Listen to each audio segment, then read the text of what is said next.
What is going on, everyone? The ice fishing season is upon us, and I'm super excited for this year. I went out again for the first time last year in about 10 years, and I forgot how fun ice fishing was.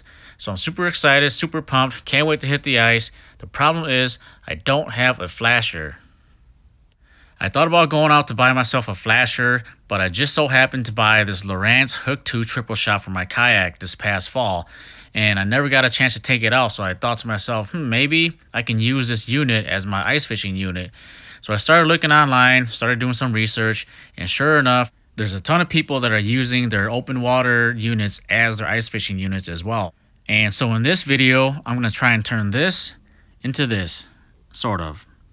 Alright, so I started looking online, and the prices of an ice kit just blew me away.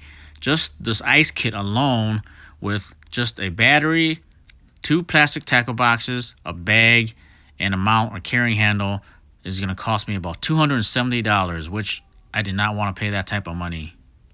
So I started looking around the house to see if there was anything that I could use to make this work.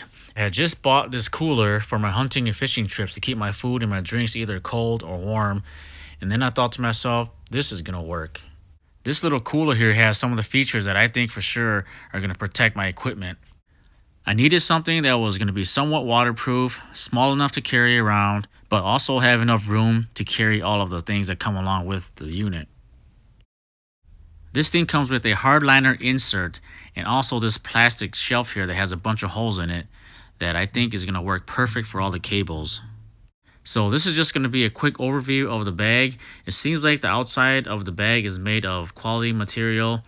As you can see, it's well insulated. It's pretty thick. I think it's going to protect everything that's going to go in here. It's got plenty of room for extra cables, equipment, stuff like that, your tackle boxes. And then the bottom of the bag here looks like it's got some thick stuff that's going to be waterproof, and I think it's going to keep everything dry sitting on top of the ice. This is also a quick overview of the Lowrance unit. I'll do a quick unboxing here. This is the 5-inch screen. You can see the back side, see what the bracket looks like, and you can also see that there are 2 plugs. Included in the accessories are the mount. You can mount this on your kayak, your boat, your canoe, or whatever you're using this on. And then just your general stuff. This is the power cable, another cable with the fuse, and also some hardware that you can install and mount your transducer. This is the triple shot transducer for open water. Obviously, this is not made for ice, and so I think that the only issue that I will have this year is trying to get this transducer down into the water. So I'm going to have to drill at least a couple holes to get this down, but I think that will be the only issue. Alright, so I put everything together to see if it would fit, to see if it would be practical.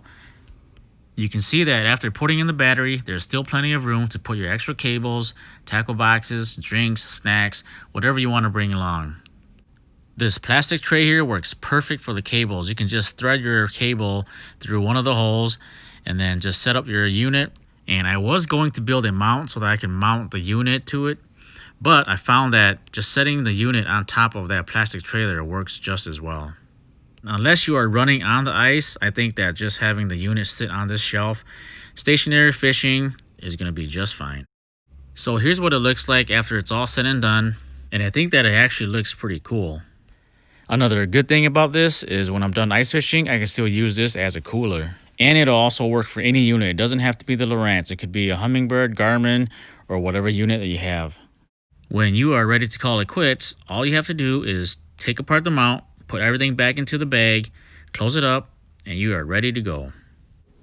I just want to say that I have no affiliation with this bag, so you don't have to go out and buy this specific bag. You can use whatever you want. But if you enjoyed the video, if it gave you some ideas, make sure to hit that like button and subscribe to the channel, and we will see you guys on the next one. You can also support us by purchasing Minnesota-made merch from our online store. Thanks again.